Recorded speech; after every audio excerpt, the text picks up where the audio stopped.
3 বছর যখন ট্যাবলেট খেয়ে মাথার চুল উঠতে যাইতেছে গা সারে নাই, এটা কি করবা? মানুষ বলে মাঝরাই লইয়া যাও, এরে বাঁচানের হইলে বাংলাদেশে আর পরীক্ষা নাই। আল্লাহর রহমতে এই বাচ্চাটা বর্তমানে সম্পূর্ণরূপে ক্যান্সার থেকে মুক্ত আছে, আলহামদুলিল্লাহ। আল্লাহ যদি দেয়, হ্যাঁ, এগুলো লোক যে ভালো হইব আমরা ভাবি নাই। আসসালামু আলাইকুম ওয়া রাহমাতুল্লাহি ওয়া বারাকাতুহু। আমি ডক্টর মোহাম্মদ আসলাম, বর্তমানে ক্যান্সার চিকিৎসক অধ্যক্ষ ডক্টর এস.এম. সারোয়ার স্যারের চেম্বার গণস্বাস্থ্য হোমিওতে ক্যান্সার চিকিৎসক হিসেবে নিয়োজিত আছি। আজকে একটা রোগীর সম্পর্কে আপনাদের সাথে আলোচনা করব। রোগীর বর্তমানে রোগী উপস্থিত নেই, রোগীর বাবা যিনি রোগীকে নিয়ে আসছিলেন, চিকিৎসা বিস্তারগুলো আছেন, আমি তার সাথে সরাসরি আপনাদেরকে পরিচয় করে দিচ্ছি। আসসালামু আলাইকুম। ওয়ালাইকুম আসসালাম। কেমন আছেন আপনি? আলহামদুলিল্লাহ। আপনার নাম কি?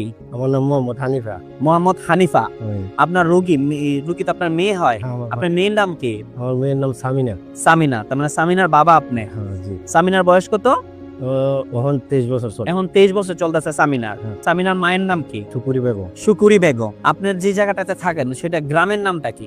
মায়েরামপুর, বাঞ্ছারামপুর থানা, বিবেরিয়া ডিস্ট্রিক্ট। মায়ারামপুর গ্রাম, হ্যাঁ, বাঞ্ছারামপুর থানা, হ্যাঁ। বিবাড়িয়া ডিস্ট্রিক্ট। হ্যাঁ। আচ্ছা, মানে ব্রাহ্মণবাড়িয়া ডিস্ট্রিক্ট আর কি আপনাদের। আপনার মেয়েটা সর্বপ্রথম কি সমস্যা ছিল, কতদিন আগে ধরা পড়ছে, কি আসে বিষয়, কিভাবে কি করলেন? আজ থেকে 6 বছর আগে আমার মাইয়া বাঞ্ছারামপুরের থেকে উপজেলার থেকে সরকারি হসপিটাল আছে, এটা জি পরীক্ষা নিছি। জি। পরীক্ষা নেওয়ার পরে এমবিবিএস ডাক্তার বললো ওর ক্যান্সারের জীবাণু দেখা দিছে। আচ্ছা। আমি কই এটা বিশ্বাস করি না। আচ্ছা। ওই ডাক্তার ছিল আমার দেশে, আমি কই আপনাকে বিশ্বাস করি না। আচ্ছা। কই বিশ্বাস না করলে তুমি যে কোনো জায়গায় পরীক্ষা করো। গেছি নারায়ণগঞ্জ পপুলার উপলা হসপিটালে। জি। হ্যাঁ, এখানেও দিল ক্যান্সার আছে। আচ্ছা। এরপরে এইখানেও করলাম না, গেলাম ধানমন্ডি ইবনে সিনা। এমনিছি না, হুম। সেইখানেও ধরা গেল ওই ক্যান্সার আছে। এরপরে এখানে এয়ারপোর্টের দক্ষিণ সাইডে দরকার আর্মির ক্যাম্প আছে, ক্যাম্পের ভিতরে একটা বড় হসপিটাল আছে।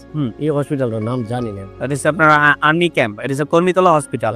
এটার মধ্যে গেছি, যাওয়ার পরে এটার পরীক্ষা করে তারপরে মেডিসিন খাওয়ানো আরম্ভ করলাম। 300 টাকা করে একটা ট্যাবলেট। 300 টাকা করে একটা ট্যাবলেট। ওনারা বলছে ক্যান্সার আছে। ক্যান্সারটা কোন ক্যান্সার এটা বলছে আপনাকে? Blood cancer. Blood cancer. তার মানে আপনার মেয়ে হলো ব্লাড ক্যান্সার ধরা পড়ছিল। এটা হলো আজ থেকে 6 বছর আগে।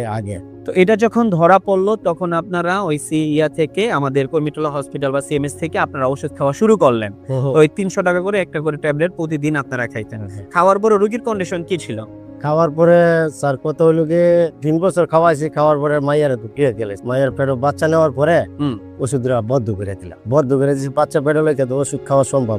জি। তো বাচ্চা নেওয়ার পরে ওষুধ বদ্ধ করে দিয়েছি। ডেলিভারি হওয়ার পরে 1 বছর পরে আবার গেছি, আগের জায়গায় গেছে ক্যান্সার। আচ্ছা। ক্যান্সার গেছে। কিছু মানুষ বলে মাঝরাই লইয়া যাও, বাংলাদেশ মাদ্রাজ নিয়ে যেতে বলে, ইন্ডিয়া মাদ্রাজে নিয়ে যেতে বলে। হ্যাঁ, মাঝরাস লইয়া যাও, এরে বাঁচানের হইলে বাংলাদেশ আর পরীক্ষা নাই। কেরে 3 বছর যখন ট্যাবলেট খেয়ে মাথার চুল উঠতে যাইতেছে গা সারে নাই, এটা কি করবা? এরপরে আপনি ওই লাখ পাইলাম পাইয়া। আচ্ছা আচ্ছা। এরপরে যোগাযোগ করে আপনাকে নাইলাম। আমরা টোটাল আপনাকে কত মাস চিকিৎসা করছি? এখন লার্নিং চলতেছে 6 মাস। রানিং 6 মাস ট্রিটমেন্ট আপনার বর্তমান চলতেছে। আমরা পরীক্ষা করছি কত তারিখে? আপনাদের যে আমরা পরীক্ষার কথা বলি না, যে আমরা পরীক্ষাগুলো করব, কত মাসের সময় আমরা পরীক্ষাগুলো আপনাকে দিয়েছিলাম? পরীক্ষা তো 5 মাসের মধ্যে স্যার বলছিল পরীক্ষা করার লাগে। গেছি রবিবারে করছি। এই পরীক্ষাগুলো রিপোর্ট অনুযায়ী ওনার আলহামদুলিল্লাহ ব্লাডের রিপোর্টটা মোটামুটি আল্লাহর রহমতে ভালো, এবং এটার পরে ওনার যেই থাইরয়েড স্টিমুলেটিং হরমোন যে পরীক্ষাগুলো আছে সেটা আলহামদুলিল্লাহ ভালো। সবচেয়ে বড় বিষয় যেটা, সেটা হলো ক্যান্সারিয়াস মার্কার যে পরীক্ষাগুলো ছিল, সেই ক্যান্সারিয়াস মার্কার পরীক্ষাগুলো সম্পূর্ণরূপে নরমাল। আমি যদি আপনাদেরকে বলি, আমার CA15.3 যে পরীক্ষাটা আমরা দিই, সেই পরীক্ষাটাতে ওনার এক নরমাল মানুষের থাকবে হলো 31, ওনার বর্তমান আছে 27। এরপর ফ্লিটিনিন লেভেল আমরা দেখলাম একজন মহিলা মানুষের সর্বোচ্চ 307 পর্যন্ত থাকতে পারে নরমালি। ওনার আছে বর্তমানে 98, CA19.9 সেটা আমরা দেখেছি ওনার। সেই ক্ষেত্রে আছে ওনার বর্তমানে 37 থাকার কথা, নরমাল আছে শুধু 7। এবং CA125 যে পরীক্ষাটা ইউরিনারি, সেই পরীক্ষাটা আমরা দিয়েছি, সেই পরীক্ষাটা নরমাল রেঞ্জ হলো 35, বর্তমানে আছে শুধু 4.99। আল্লাহর রহমতে এই বাচ্চাটা বর্তমানে সম্পূর্ণরূপে ক্যান্সার থেকে মুক্ত আছে, আলহামদুলিল্লাহ। আপনার মেয়ে যে ক্যান্সার থেকে মুক্ত হলো, এই বিষয়ে বিশ্ববাসীর কাছে এবং আমাদের স্যার গণস্বাস্থ্য হোমিওর অধ্যক্ষ ডক্টর এস.এম. সারোয়ার স্যার এই বিষয়ে আপনি কি বলতে চান? আমাদের চিকিৎসা বিষয় সম্পর্কে আপনি কি বলতে চান, এই বিষয়ে যদি একটু বলেন। আলহামদুলিল্লাহ ভালো। হ্যাঁ, সবাই দোয়া করবেন। আল্লাহ যদি দেয়, হ্যাঁ, এগুলো লোক যে ভালো হইব আমরা ভাবি নাই। মাঝরায় না গিয়া যে ভালো হবে। জি। তো আপনি কোন আইয়া আল্লাহর রহমত আছে, ভালো হয়েছে। হ্যাঁ, সবার কাছে দোয়া নেই, আল্লাহ সুস্থ লাগে। হ্যাঁ, আরো এমন রোগী থাকলে যে আপনাকে শিষ্যে নেয়, আলহামদুলিল্লাহ। মাত্রা যাওয়াতে কত ভালো।